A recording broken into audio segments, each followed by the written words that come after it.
So, fighting on the 17th. Yeah. Tricky opponent.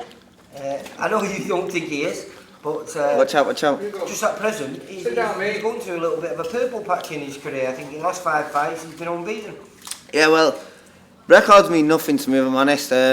Like, you could be 20 and I'm ready to fight you. I want to be in these big fights. I need a big fight, and that's why I'm calling everyone out. You know, I want to fight Crolla, I want to fight anyone who's at the top, really. So, you know, the kid's won 5 fights in his last 5 wins. I couldn't really give a crap about it, you know what I mean? It's like, so what? You know, I've won my last 5 fights. How's that sound? You know, I've knocked 3 of them out. Well, So. The thing is, we just know a little bit about him because the fact that he's fought a VIP fight on his last 2 occasions, one on our show and one on the Echo Arena, where he's managed to draw with Steve Brogan, who's an unbeaten fighter in 10. So, you know, we know a little bit about him. We know, there's Hugo. We know that he's a tricky kid. He's been around a long time. And as I was saying, I looked on his record, his first fight was against a 9-0 young Stephen Foster Jr. That's it, and, you know, he's been in with some good kids and all that, but I rank myself up there with them. Do you know what I mean? I wouldn't, you know, if Stephen Foster was young now, I'd want to fight against him. Do you know what I mean? So it's like I put myself in that bracket, and you know, I'm ready to go and do a number. You know, I'm not here to wait for the points. I'm going. And you know, you have to do a number on this guy because if not, people are going to be thinking. Maybe you're not what you. Well, if I don't do a number, maybe people might open the door and take the win with me. You know, might think I'm just talking a lot of crap, and you know, if I don't do a number on him, you know, people might take the fight with me. You know, a lot of people talk a lot of fights, but not a lot of people are getting in there and wanting to fight. But you do now. You like I say, you want to keep yourself busy. You don't want to go through that period of inactivity, which was a killer for most fighters. So you're keeping yourself ticking over. I mean, you was only there. What was it? 2 months ago, 3 months ago, where you got a first round KO. Yeah. It's like look at it. It's like I seen a tweet the other day of Anthony Crolla saying he wants to fight back at the MEN Arena. Because what's happened there recently, and it is tragic and stuff like that. But what would be better, 2 Manchester lads fighting each other back at the MEN Arena and getting everyone back in that arena. You know. You know, Crolla's like, oh, you're on different levels. I bet you the kid he fights, no one's ever heard of him. People have heard of me in Manchester. So the kid who fights, not heard of him. I tell you what, the kid he fights, I'd fight next and knock out and faster. I'd be better than that kid who he's fighting next. So why not come and take me? Yeah, no, listen, there's some great fights out there. I mean, some of the best fighters at lightweight, your weight, are in this part of the country. Yeah, and it's like, you look at it, it's like, everyone's going, oh, Crolla's too good, Crolla's too that. It's just an easy way out not to take a fight, you know what I mean? What these fans are supposed to be boxing fans. When I say I fight Crolla, they're going, oh, he's too good. These little girls going, oh, he's too good. Well, it's an easy payday for him then, isn't it? If he's too good, it's an easy payday. He comes and beats me up and he takes his check home.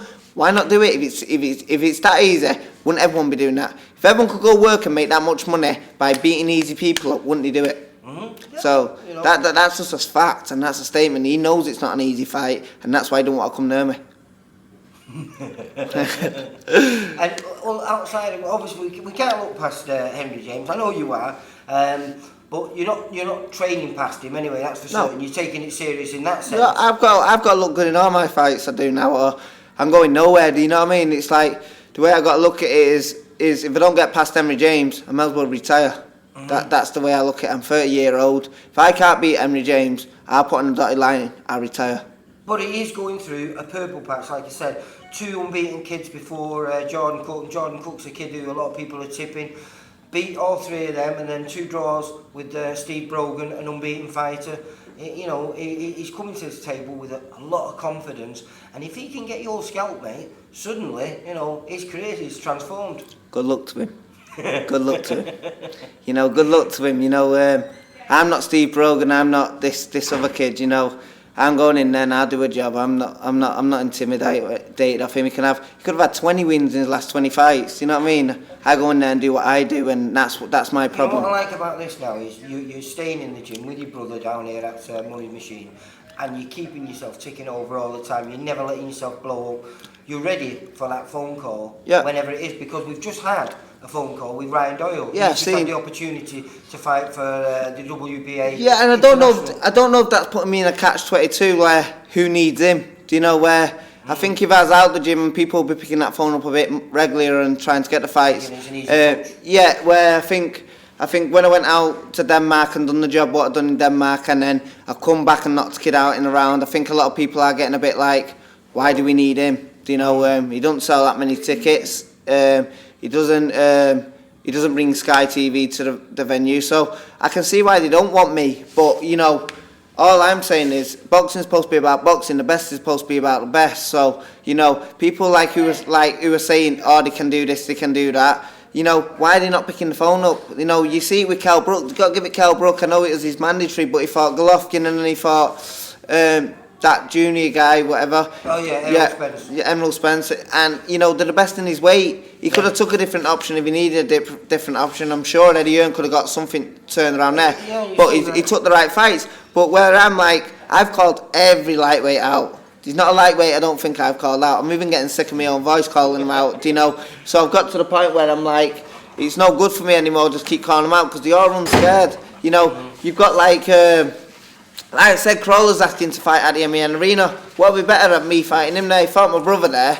So what would be better now than fighting me there? Fight for Manchester. If that fight got made, it'll sell out. Everyone will sell out because I'm a name in Manchester, he's a name in Manchester. We can get it on, we can make it go, and you know, all he's going to do, all the people, little cowards around him and these trainers and all that are going to go, Joe's coming for the money.